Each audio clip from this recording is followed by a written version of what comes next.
सबसे पहले recently 22nd law commission जो है ये न्यूज़ में क्यों है, पहले ये देख लेते हैं। ये 22nd लॉ कमीशन जो है उसने ये रिपोर्ट दी है कि इसमें इस लॉ में कोई भी चेंज करने की अभी नीड या जस्टिफिकेशन नहीं है। There is no need to change law related to adverse position. So सबसे पहले तो हम एडवर्स पोजीशन देख लेते हैं कि क्या होता है।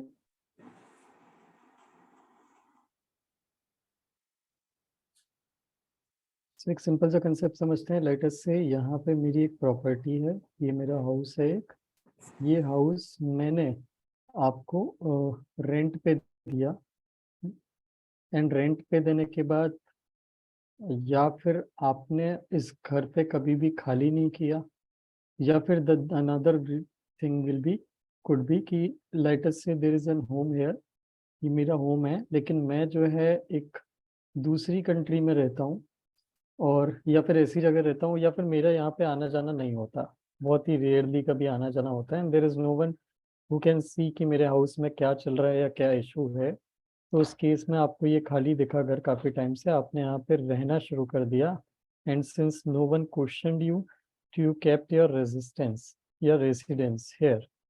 तो उस केस में अगर आप 12 साल तक इस प्रॉपर्टी पर रह लेते हैं और आपको आपके अगेंस्ट में मैं कोई एक्शन नहीं लेता हूँ, कोई पुलिस कंप्लेंट नहीं करता हूँ, कोई कोर्ट से नोटिस नहीं करवाता इशू कि आपको ये घर खाली कर देना चाहिए, मेरा घर है, तो उस केस में 12 साल के बाद आप जो है इस प्रॉपर्टी के जो है ये मालिक बन जाएंगे। तो this is called as this type of property, this type of position, जो अनइंटरप्टेड 12 साल का पोजीशन आपने मेरी प्रॉपर्टी पे रखा। और अगर मान लीजिए कोई प्लॉट भी था, कोई घर नहीं था, सिंपली कोई प्लॉट था मेरा, लेकिन यहाँ पे कोई नहीं था और आपने यहाँ पे अपना एक झूपड़ बना लिया, स्लम बना लिया, फिर घर बना लिया, ठीक है, और उस केस में आप 12 साल तक इस पे रहते हैं और मैं आप पे कोई एक्शन नहीं लेता हूँ, कोई इश्यू नहीं करता हूँ नोटिस, कोई एफआईआर नहीं करता, तो उस केस में भी ये प्लॉट जो है ये आपका हो जाएगा। तो दिस काइंड ऑफ प्रॉपर्टी है, this kind of position is called as adverse position. इसको बोलते हैं adverse position.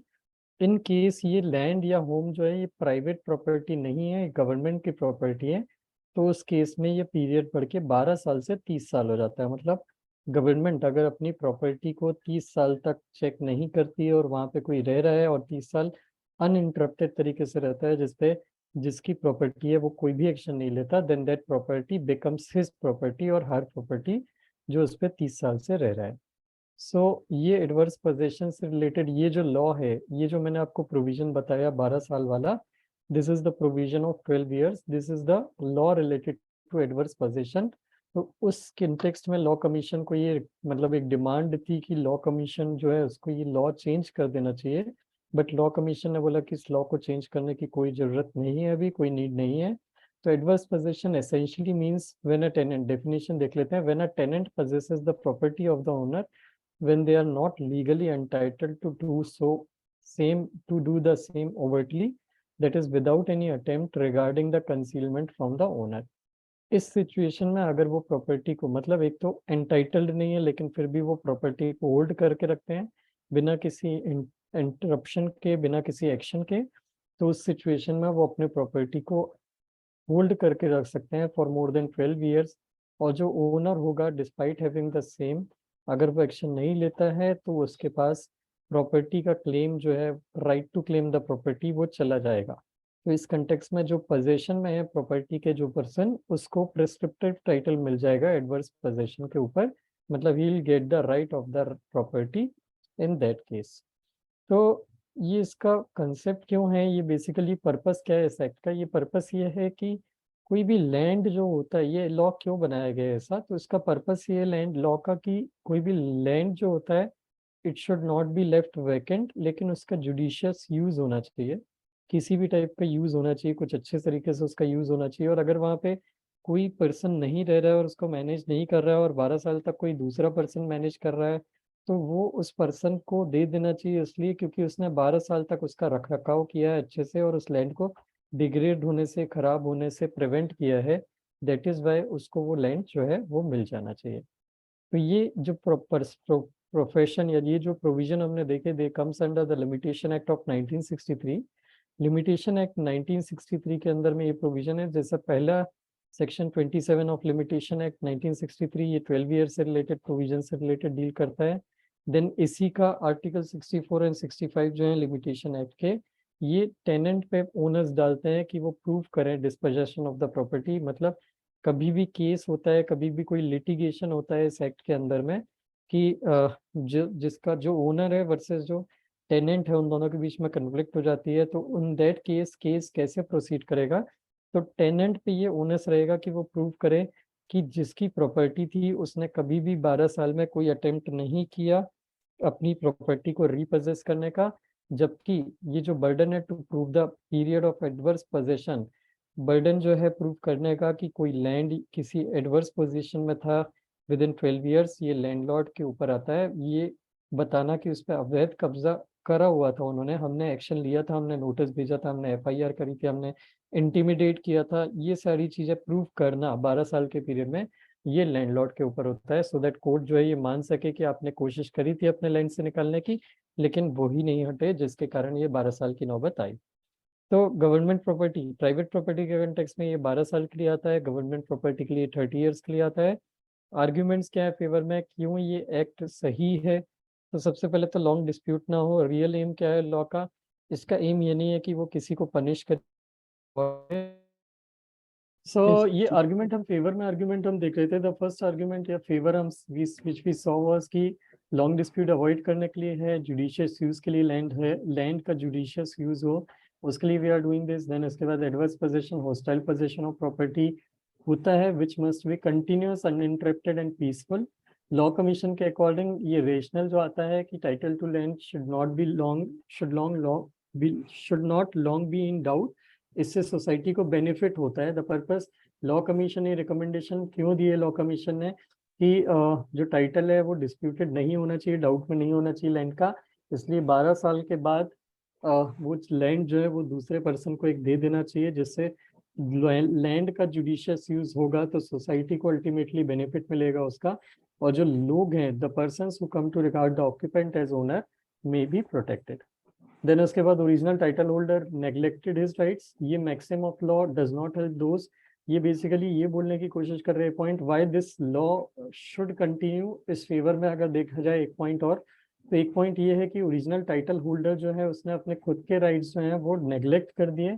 He has the right कि वो अपनी प्रॉपर्टी पे क्लेम जता सकता था, बता सकता था for a period of 12 years, but since he neglected to enforce his right, तो law should not help those people जो अपने राइट्स के ऊपर सोते हैं in the sense who do not care कि क्या उनका राइट है and which rights they should claim on a timely manner.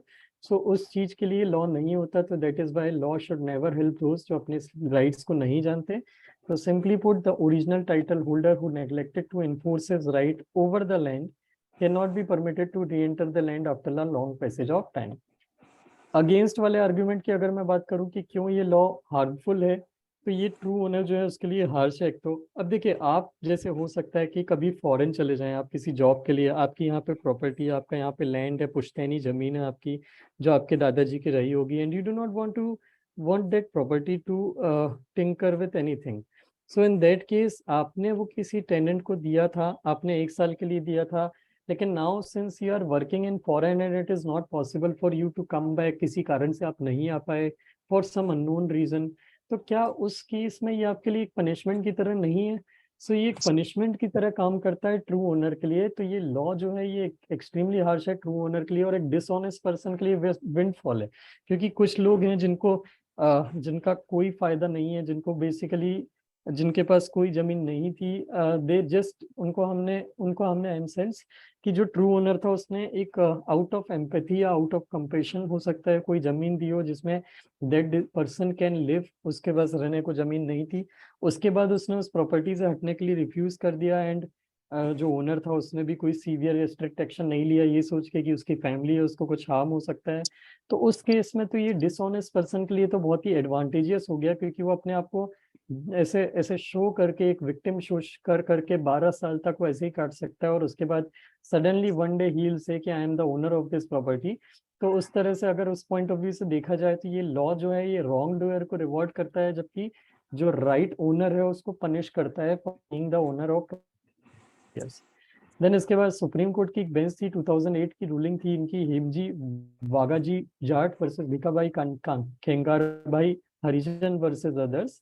तो इस केस में इन्होंने जो आर्टिकल 65 था इससे डील करते हुए, आर्टिकल 65 जो मैंने आपको बताया था जिसमें जो ओनर होता है, लैंड ओनर, उसको प्रूव करना होता है कि ये मेरी ही प्रॉपर्टी है और मैंने कई बार कोशिश करी इसको खाली कराने के लिए। तो उस केस में, ये केस में सुप्रीम कोर्ट ने ऑब्जर्व करा था कि लॉ ऑफ एडवर्स पोजेशन जो है ये ओनर को उसकी प्रॉपर्टी से निकाल देता है जस्ट बिकॉज उसने कोई एक्शन नहीं लिया। और इसी को सुप्रीम कोर्ट ने बोला था कि ये जो पॉलिसी है जिसमें इन एक्शन के लिए सिर्फ उसकी प्रॉपर्टी से उसको बेदखल कर दिया जाता है, this is irrational, illogical and Holi disproportionate. ये एक तो लॉजिक बेस्ड नहीं है, रैशनल नहीं है, और दूसरा बिल्कुल डिसप्रपोर्शनेट है। मतलब उसका इतना कोई मिस्टेक नहीं है जितना बड़ा उसको बेसिकली पनिश किया गया है, जितना ज्यादा उसको। सो ये जो चीज है ये नहीं होना चाहिए इसके साथ, ऐसा सुप्रीम कोर्ट ने ऑब्जर्व किया था, राइट। सो अगर आप इमेजिन करिए, अगर वो जबरदस्ती अपनी लैंड से किसी फैमिली को निकालता तो वो फैमिली रातों रात रोड पे आ जाती, that family may not be having any place to live. तो उस केस में आप उसको बोलते कि ये कितना, मतलब बोलते हैं ना कि दिल बिल्कुल भी नहीं है, हार्ट नहीं है इस पर्सन के पास। वो सेम पर्सन अगर किसी को रहने दे रहा है अपनी प्रॉपर्टी तो मैं पे, तो उस केस में आप उसकी प्रॉपर्टी उससे छीन रहे हो, तो उस बेचारे के पास ऑप्शन क्या है? मतलब you are giving no option to that person जिसमें आप उसको क्रिटिसाइज ना करो या पनिश ना करो। तो पहला तो ये लॉ के अगेंस्ट में यही पॉइंट है कि ये ट्रू ओनर के लिए बहुत ही हार्श है।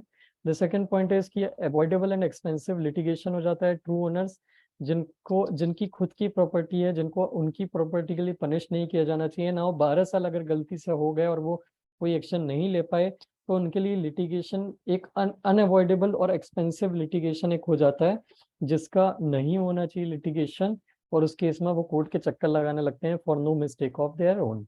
देन इसके बाद struck off law will not harm anybody. अगर ये लॉ ऑफ एडवर्स पोजेशन हम हटा भी देते हैं लिमिटेशन एक्ट से, तो भी ये किसी के राइट के साथ इशू नहीं करेगा, लैंड रिसोर्सेज का कोई नेग्लेक्ट नहीं होगा। क्योंकि पर्टिकुलरली अगर हम एक पॉइंट देखें, ये वाला पॉइंट जो इसमें नहीं है, दैट इज लैंड जो है it is a very scarce thing. मतलब पर्टिकुलरली अगर हम इंडिया की बात करें तो हमारे यहाँ वैसे भी लैंड बहुत स्कार्स है, एंड ऐसा रेयरली होता है कि कोई अपने लैंड की केयर ना करे। तो ये जो प्रिंसिपल या पर्पस है इस लॉ को लगाने के पीछे की, land should be put to judicious use, and वो तभी होगा जब कोई रहेगा। ये लॉ थोड़ा सा एब्सर्ड लगता है क्योंकि आज की डेट में कोई पर्सन अगर लैंड लेता भी है तो उसका कुछ ना कुछ किसी पर्सन के थ्रू यूटिलाइजेशन जरूर करवाता है, दैट इज थिंग। तो उस केस में ये लॉ हटाने से किसी को हार्म नहीं होगा, जैसा लॉ मान के चलता था। देन इसके बाद ये फॉल्स क्लेम को प्रमोट करता है।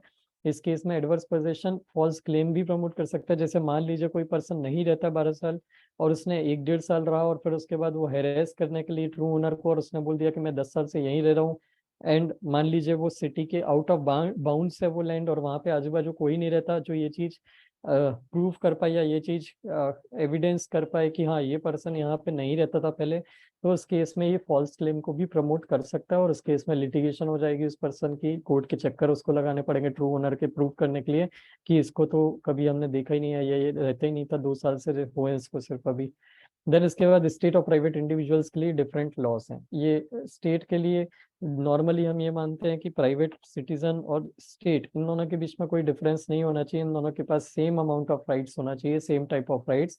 तो इस केस में एक को आपने 12 साल रखा है और एक को 30 साल रखा है, ये डिस्क्रिमिनेशन समझ में नहीं आता कि why this discrimination has been created. तो ये जो अलग अलग लॉज हैं स्टेट और प्राइवेट इंडिविजुअल्स के लिए, दीज आर नॉन अंडरस्टैंडेबल। तो ये जो कुछ पॉइंट्स हैं ये अपोजिशन में जाते हैं कि ये एक्ट नहीं होना चाहिए या ये लॉ नहीं होना चाहिए because it is harmful, right. So ये एक पॉइंट हो जाता है लॉ कमीशन के according.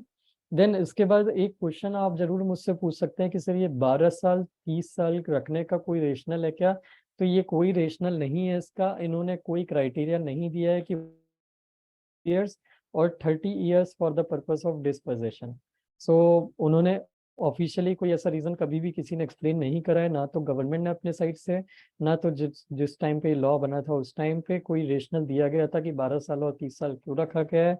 So I am answerless on that, so we will be moving on answerless on this, right.